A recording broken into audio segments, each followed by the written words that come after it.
Okay, so we're looking at probability distribution functions, and this is the first question. 6 coins are tossed, and the probability distribution function of how many tails are thrown is given below. So here's the distribution function.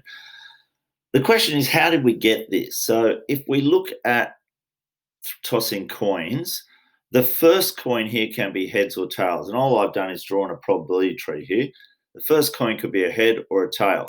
The next coin could be a head. So here we've got 2 heads and a head and a tail, or a tail and a head and a tail and a tail.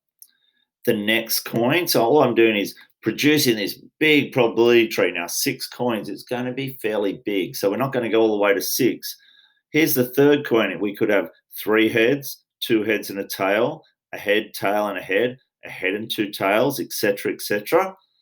Here's the next coin, and you can see it's already getting large because there is 4 coins now. There are 16 different ones, 16 different outcomes. You've got 4 heads, 3 heads and a tail, head, head, tail, head, 2 heads, a tail and 2 tails, head, tail, etc., etc. If we look at this next one, that gives us our sample space. Here we've got 4 heads, 3 heads and a tail, 3 heads and a tail, 2 heads, 2 tails. We don't want to draw this probability tree for every situation, especially for 6. It's already too big. So this is where our Pascal's triangle comes in. This gives us how many? So here there are 4. So we're looking at the 1, 2, 3. We're looking at this line here. So how many ways can you get 4 heads? There's only one way to get 4 heads. How many ways is there to get 3 heads and a tail? Now I'm saying there is 4 ways. So 3 heads and a tail. There's 1. There's 2. There's 3.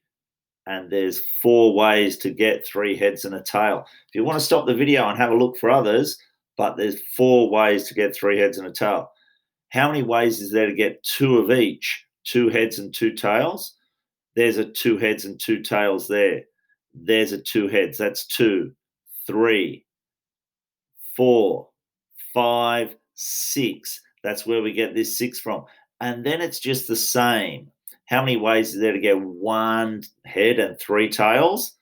1 head and 3 tails. 1 head and 3 tails is there as well.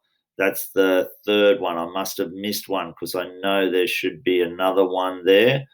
3 tails and a head. There's 1, 2, 3 down the bottom, and 4. And then there's only one way. So that's how we use Pascal's triangle. Now, we're not tossing 4 coins here. We're tossing 6 coins. So this is the column that we're interested in if you wanted to draw this probability tree. How many ways is there to get all heads? 6 heads, 1 out of 64. How many ways to get 1 head and 5 tails? 6. That's where we get these answers from. So then once we've drawn that, and in this case it was drawn for us, so it's a very, very simple question. What is the probability that exactly 4 tails are thrown? 4 tails, 15 out of 64.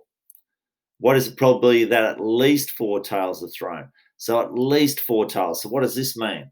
You could have 1 tail, you could have 0 tails, you could have 2 tails, 3 tails, 4 tails. So at least 4 tails. At least 4 tails. So at the very least you want 4 tails. So that could be 4 tails, 5 tails, or 6 tails. So what's that? 15 out of 64 plus 6 out of 64 plus 1. So 22 out of 64. What is the probability that 1 to 3 heads are thrown? So 1 to 3 heads. This is 1 head, 2 heads, 3 heads. So we're going to add up all of these. Now, this is heads, but because of symmetry, it doesn't really matter whether we're looking at heads or tails. So 1 head to 3 tails is going to be 21, 41 out of 64. 1 head to 3 tails. That's exactly the same as 1 to 3 tails, 1 to 3 heads, exactly the same. Hopefully that is explained question 1 a little bit at least. If we go to question 2, this is this is exactly the same. We've got to complete the distribution table. So again, here we're tossing 4 coins. You can toss no tails, 1 tail, 2 tails, 3 tails, or 4 tails. The distribution, probability distribution table is given by that. If we wanted to fill in the rest, we could go back to this. What we're interested in, we're interested in 4 coins.